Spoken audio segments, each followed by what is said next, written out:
এরপরে প্রশ্ন হলো, মৃত ব্যক্তিকে স্বপ্নে দেখা সম্পর্কে কিছু বলবেন। মৃত ব্যক্তিকে স্বপ্নে দেখলে কি করতে হয়?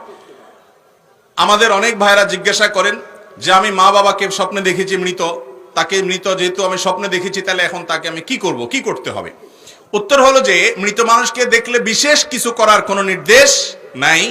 তবে আপনার কোনো আত্মীয় স্বজন পরিচিত লোক, তাকে আপনি স্বপ্নে দেখেছেন, স্বপ্নে দেখার পর আপনার কাছে মনে হয়েছে লোকটা বোধহয় কোনো কষ্টে আছেন, তাহলে তার পক্ষ থেকে আপনার আল্লাহর কাছে ইস্তেগফার করবেন, ক্ষমা প্রার্থনা করবেন, তার জন্য দোয়া করবেন, তার পক্ষ থেকে দান সাদাকা করবেন, তার পক্ষ থেকে হজ উমরা করার সুযোগ থাকলে সেটা করবেন, মৃত ব্যক্তির জন্য যা যা করা যায় সেগুলো করবেন। কিন্তু মৃত ব্যক্তিকে দেখলে আমাদের দেশে মানুষ মনে করে হুজুর ডেকে খাওয়াইতে হয়, দোয়ার অনুষ্ঠান করতে হয়। আমি সব সময় বলি, কোন মুর্দার জন্য কোন হুজুরকে টাকা দিয়ে যদি দোয়া করান, চুল পরিমাণ মুর্দার কোনো উপকার তো হবেই না, বরং আরো গুনাহ হবে। কথা বুঝেন নাই?